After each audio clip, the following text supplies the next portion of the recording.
So, we are continuing with the draw texturing, and we did understand that why the draw texturing was needed and what actually is the draw texturing.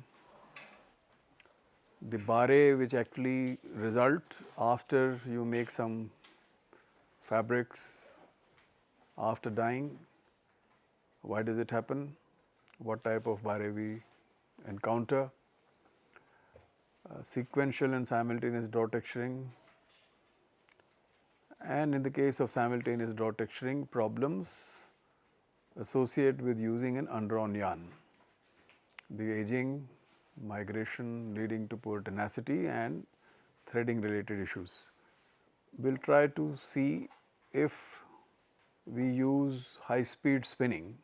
We said that last time we were using fibers being spun at around 500 to 700 meters per minute. If instead of that you use high speed spinning, what happens to the residual draw of a resultant yarn, and also the yarn that is produced which is not fully oriented, not fully drawn, but probably has been oriented more, how does it behave for the purpose of texturing. So, looking at simultaneous draw texturing with a POY called a partially oriented yarn. So, we remember that there was a poor migration, and if the draw ratio in an undrawn yarn remained the same, so some of the yarns were getting drawn more than the others. So, one thing people had suggested in general is that the draw ratio could be reduced, let us say by 5-7% or maybe 10%, so that none of the filament is overdrawn. Otherwise, you can actually have a broken filament also. So, that is as far as the simultaneous draw texturing was concerned, and we had the problems related to that. If we increase the speed of spinning, all right, and plot spinning speed versus residual draw ratio. Residual draw ratio means that if you have an undrawn yarn, for example, whatever, and you were trying to work, and then this finally takes up this shape. So, this much draw you have to give before a useful product is made, because this change is a permanent change, and you will not allow any textile material which is useful material to have this type of a change which is permanent. You always want change which is recoverable change, right. So, that if you extend a yarn, it should be able to come back. So, the same type of stress strain curve.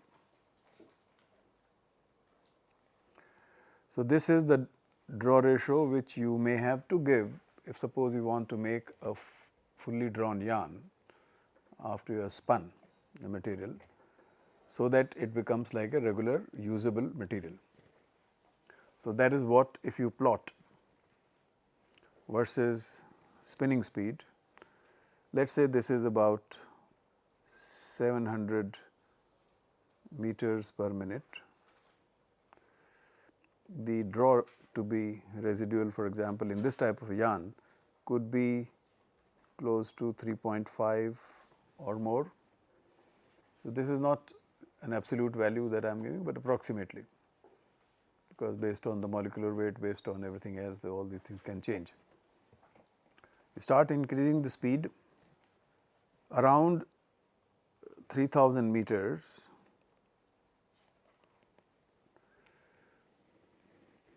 The residual draw is less.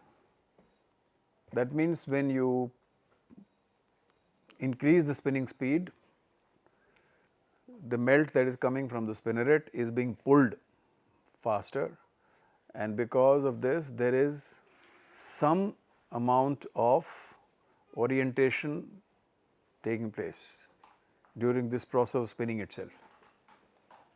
And if orientation takes place means that if you really want to extend, there is a limitation, and the limitation is that you will be able to not able to go up to, let us say, 300% stretch, not a stretch, extension value.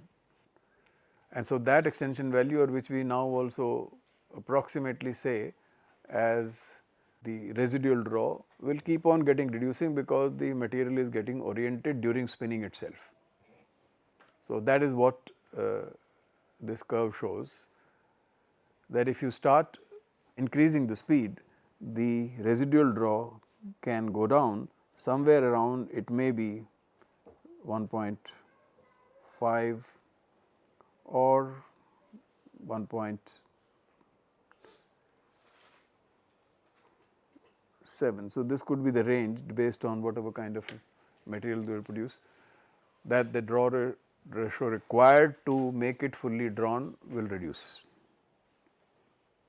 Why? Because some of the molecules during the spinning have been oriented. Of course, if you still increase the speed almost up to 6000, you can actually get almost a fully drawn yarn. You do not need to draw it further. So, those experiments have been also done, but the material that is produced at this speed probably is not considered to be as good as a material which is drawn after spinning. All right. So, the development of a morphology is slightly different. But what was interesting was, from a stage which was almost like a undrawn yarn to a fully drawn yarn, you were getting reduction in the residual draw. So, one can stop anywhere for that matter, and this type of a curve is for almost all melt spun fibers, because this kind of speeds are never used for wet spun fibers or solvent dry spun fibers. So, this was melt spinning. So, if you are somewhere around 3000 meters, you get a material which has a residual draw quite reduced, but not fully drawn, about 1.5 to 1.7. All right. So, nylon may have different, polyester may have different types of polyester may have different thing, but you are getting some. This type of a yarn was therefore called a partially oriented yarn. That is, it is not fully oriented, but during spinning some orientation is taking place. It is interesting that this yarn, obviously one reason is that you want to have more production and therefore, you want to get to this. This yarn has beautiful properties, much better than the undrawn yarn UDY. And therefore, the people from the texturing industry liked it very much, and you will be surprised that at this, during this time, the research and development units and research universities, as also the machinery manufacturers of spinning, as also the machinery manufacturers of texturing, they were all collaborating. So, this is one of the very successful stories of collaborations, where everybody respected the other's viewpoint and the limitations. So, what happened the moment, let us say I am talking at the moment of polyester. The storage stability of this material called a POY, which may have been spun at 3000 or 3200, 3400 meters per minute, improved tremendously. That is, from 1 week to 3 months.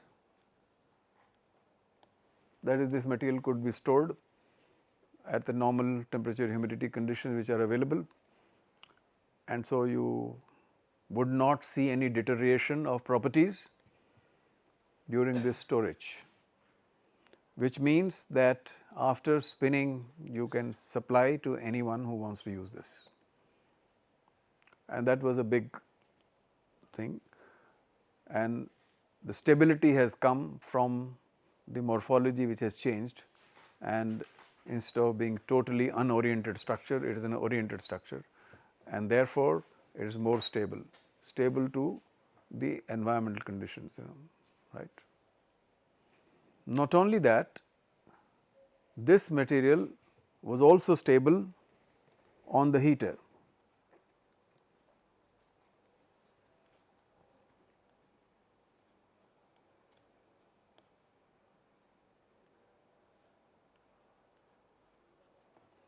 Like when you are threading the yarn over the heater, it would not fuse, it was stable. So, you can very easily thread this system, machine, and then run, and after that everything happens like a draw texturing. So, two important things happen. One, that it would not fuse on the heater, and also you could store it for a longer period. Remember, you were talking about polyester at the moment. The crystallinity, as we said, stress induced crystallinity of this material was very low.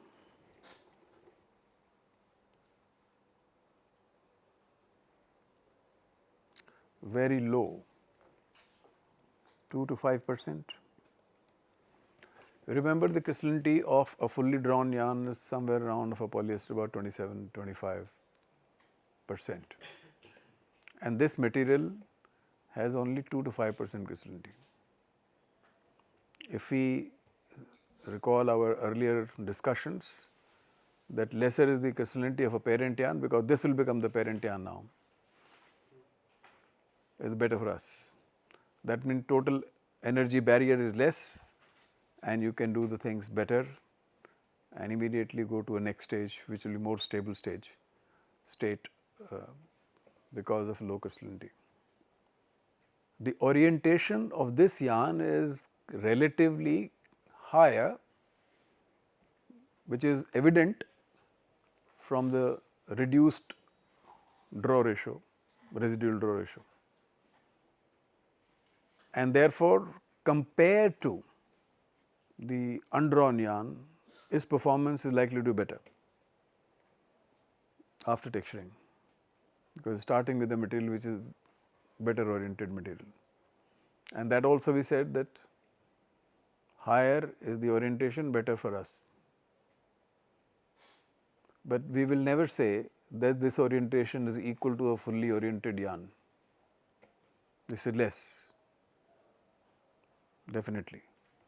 But compared to the undrawn yarn, it is much better. Then we did talk about migration. Because of this orientation that happens, because the fact that the residual draw is less, therefore, the migration is improved. This is the migration of filaments during twisting. You will never say that it has become equal to again with a fully drawn yarn. So, it may not be equal to fully drawn yarn, but it is much superior to an undrawn yarn, which just extends at a very low stress. This requires more stress to get extended, and therefore, the chances of migration of surface to the core filaments is higher. So, from that point of view again, this proposition was a good one, that you have something called a POY polyester yarn, which can be used for texturing, false twist texturing, and that also draw texturing, and that also simultaneous draw texturing. Performance from the Barre point of view improved, because again you are dealing with large doffs coming straight from the spinning. So, it is a POY, so large drops 5 kilograms, 7 kilograms, big drops, and so that issue of position to position variation or every hour, every 2 hours variation, those kind of things obviously get reduced as long as you have some control, and obviously you should have control on your machine.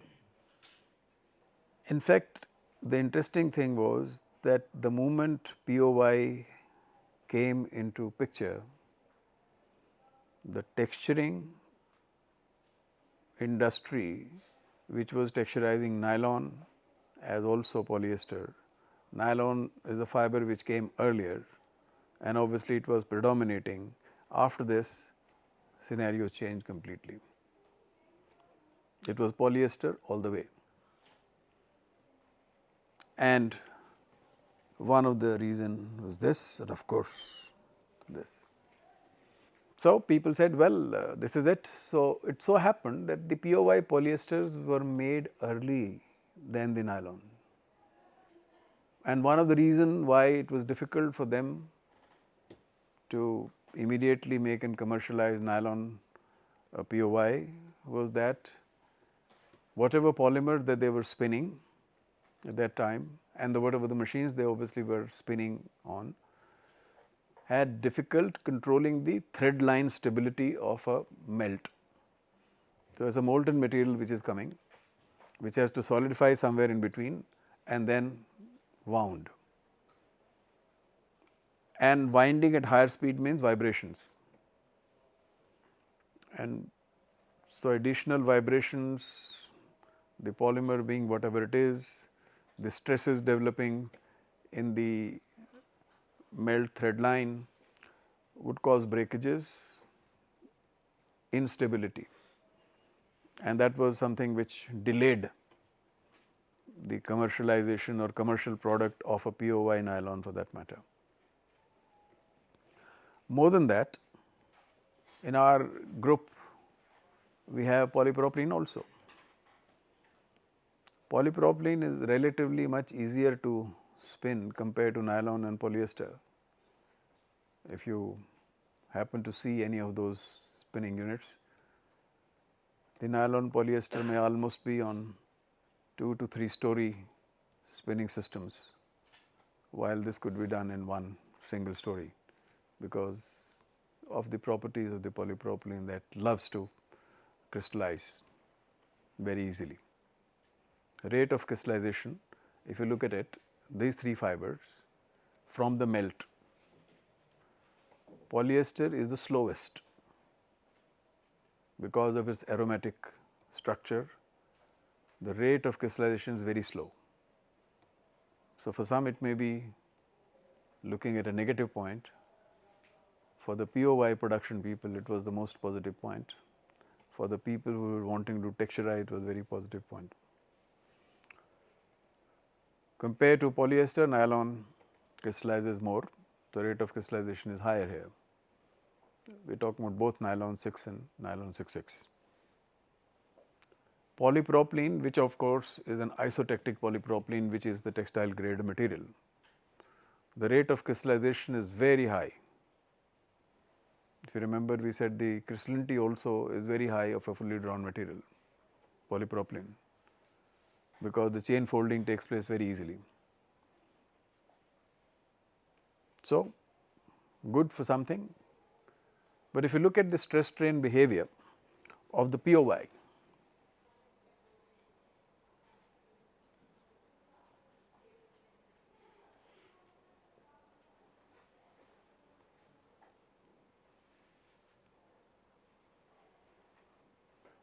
so this residual draw ratio obviously reduced, and then finally you can get this material as far as if you want a flat yarn to be designed. The same yarn we can use it for the simultaneous draw texturing. But when they checked the, finally of course you could handle all these instabilities in spinning line, spinning thread line, and you start making nylon. They found the stress strain curve of a nylon is like this. Residual draw may be still there and you still have to draw it. But look at the difference of the two. What does this show? it shows that it is taking the resistance from the word go. There is no so much of a free plastic flow. Of course, if you stretch or extend to the final point, it will get extended to the extent of whatever residual draw is. So, this indicates that this material is already crystalline while it is being spun.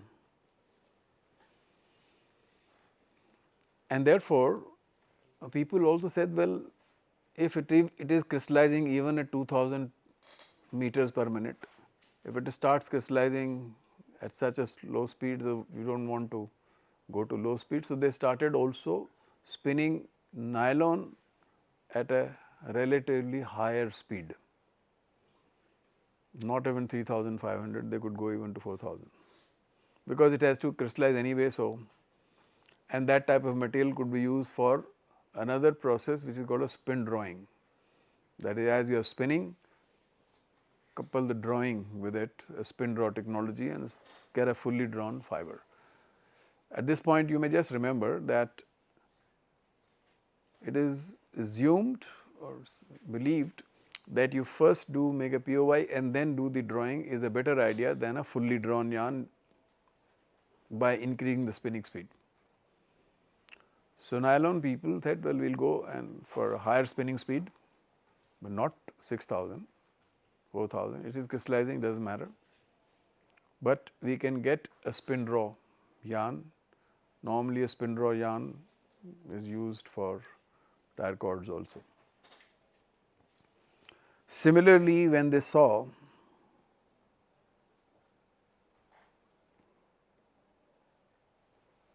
a curve for polypropylene also was a similar curve. So, it was also not showing any. So, the first common sense issue was that let us use polyester. Polyester today is obviously used maximum for all kinds of things, and so from the point of view of texturing,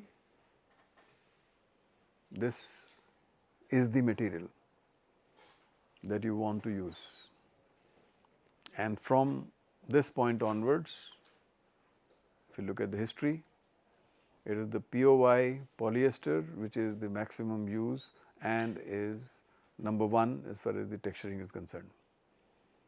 Of course, you can texturize POY polypropylene, you can texturize nylon, because some advantage in terms of the barre was there in all the cases, nylon definitely.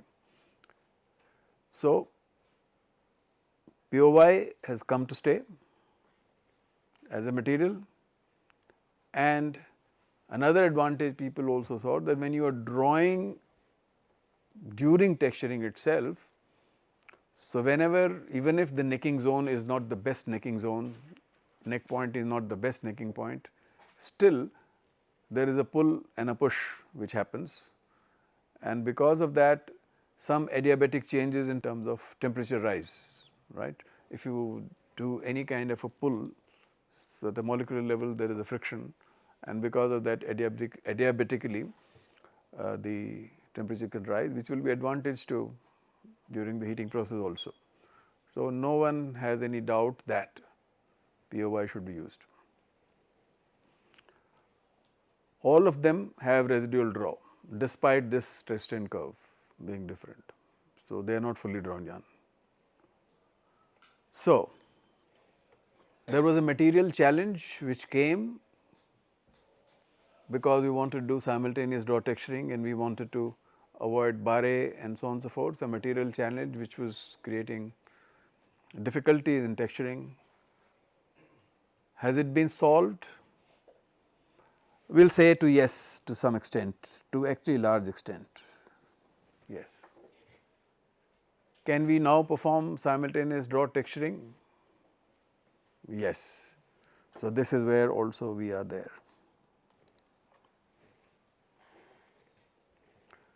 Is there a challenge posed by texturing machine? Machine at that time, the POY had already come. Machine was pin texturing machine. So, remember when we did agree to go for simultaneous or sequential draw texturing, we were aware that the drawing speeds were higher, around 700 to 1000 meters per minute. The texturing speeds were not so high. So, at least simultaneous draw texturing had reduced one process and you were going through the whole process.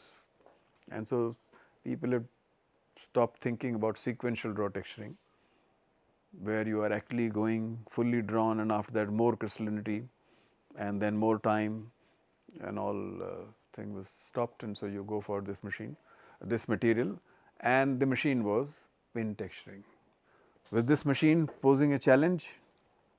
Yes. The material challenge and now the machine challenge. And what is this challenge? Just for getting a perspective. So, this is a pin or a spindle,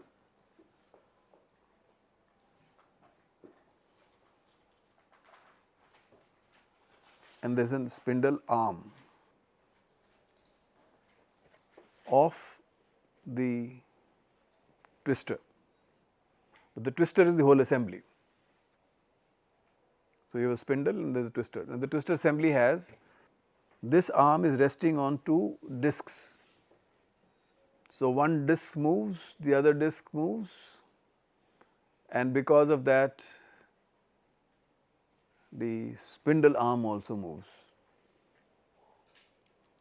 So, like we said last time that it rotates at the same RPM, the pin, and the same RPM would be of the yarn at that particular point. But the control is happening here, there are no gears, right. You probably will have difficulty in finding getting to 10 raised to 5 and 10 raised to 6 kind of an RPM with using some kind of a gear. It is a floating spindle, it is a floating spindle. And how is it being held? So, there is a plate which is a, let us say, magnetic plate, and this is a magnetic material, and so it is being pulled towards that plate, and so it is held in position, but it is floating. Other side you look at, so there are two pairs of discs, one holding the top arm, other holding the bottom arm of the spindle. So, these are the discs.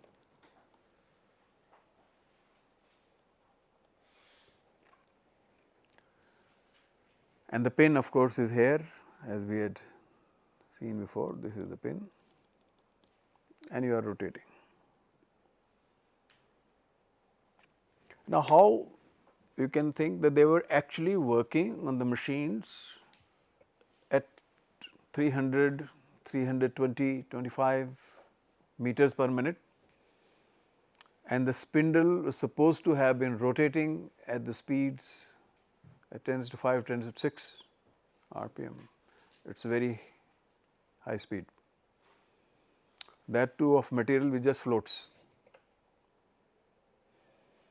So, if there are vibrations of any kind, it can jump off. If it jumps off, there is a break. How fast can you rotate this? You can rotate it by reducing the diameter of the arm or increasing the diameter of the disc. If you increase the diameter of this, there is a position, the whole spindle will take somewhere on the machine, will keep increasing. So, number of things that you can place in one line on one side will reduce, and of course, there is a mass which also will increase. This spindle actually was an engineering marvel, a very sturdy material with a hollow arm which is rotating at a very high speed and running for hours together. So, reducing the hollow tube further, the bulb is all right, the hollow tube further was very, very difficult, and if you make it thin, your yarn still has to pass through, it is not solid. So, you got to give some space. You would not like to have too much of friction between the yarn and the arm of the spindle, because, but in any case, they said this is the limit of twisting.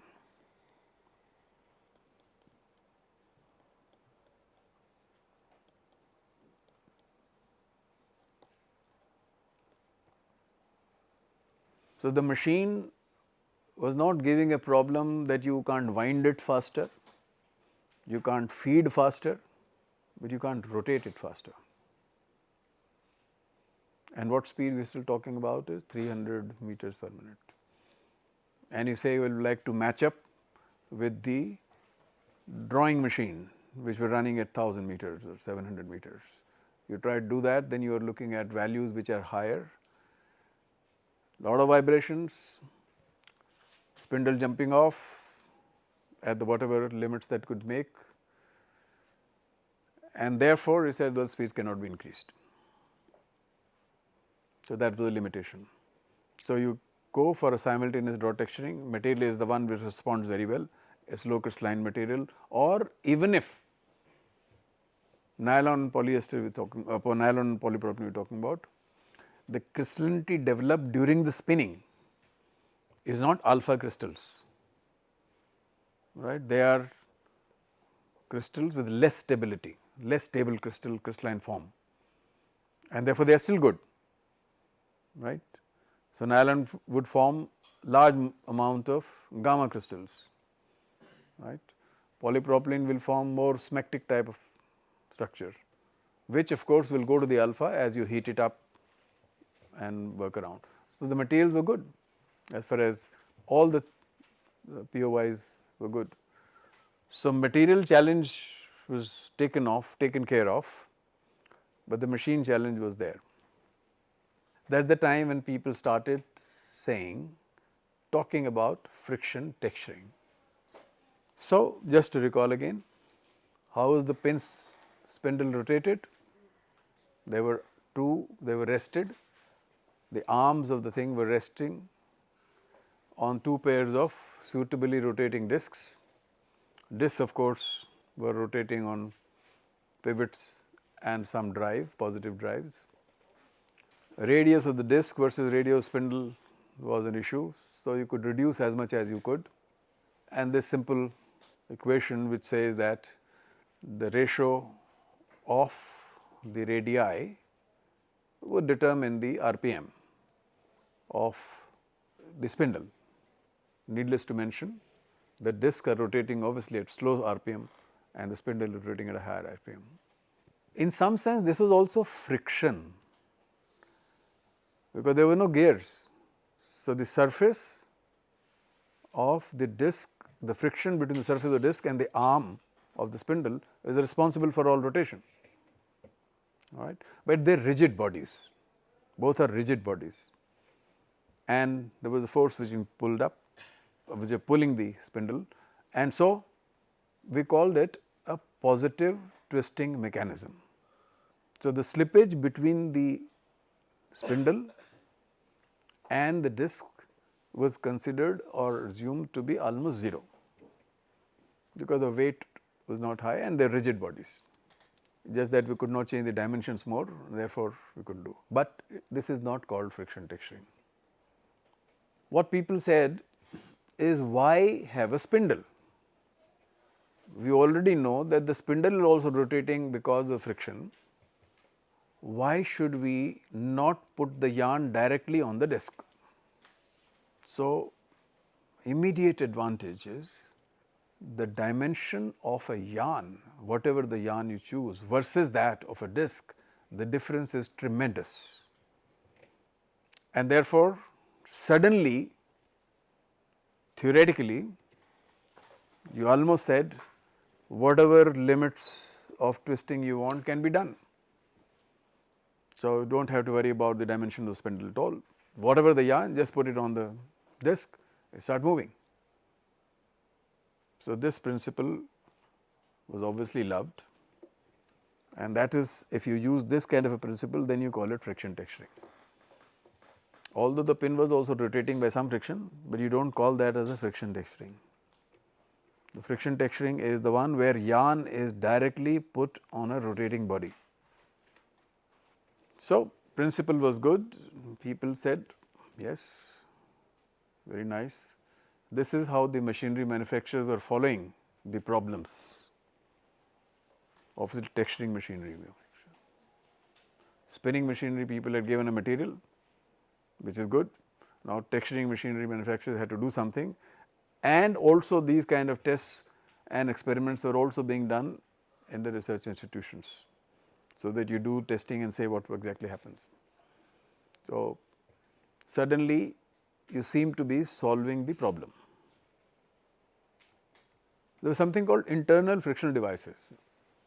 So, initially people said that unfortunately a textile yarn is not a rigid body, and therefore, if you just believe that there is a disc and there is this yarn, and this yarn will always remain at this position while the disc is moving in this direction, is not a good expectation.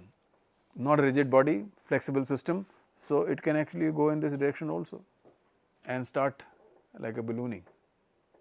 So, I said okay, we can have a device like internal frictional device. So, various kinds of devices they would try. So, what says it cannot go out because you will be drawing this yarn from one end to the other end through this orifice, which is good enough, which has a friction.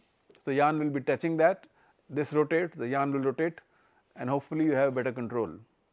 You are not going to go anywhere else because you are going to pulling in the other direction. So,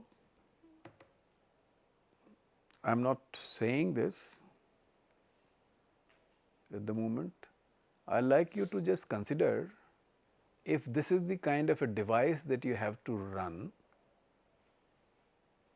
design a system where this device will be rotating the way you want it to rotate. All right, it has to rotate. So, just you do not have to give answer just now, go back and see this is a device which must rotate, so that whatever you want can happen. So, it is an engineering solution have to be found out for this purpose itself. You can do it at home. These devices were given up early in the day, and thought that we should go for external frictional device only, and the yarn can be here. You said will rotate? No, said we can easily provide guides. If the yarn is guided, let us say here, then it may not be able to go too much away from the positions. This was interesting. So, the external frictional devices, which are these days also called friction discs,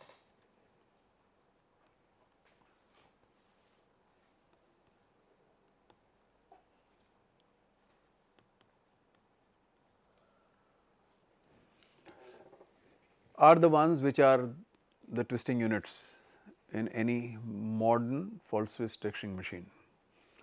So, from a normal texturizing system, now you have simultaneous draw texturing as also friction texturing. So, when you say friction texturing, that means the yarn is actually on the disc directly being rotated.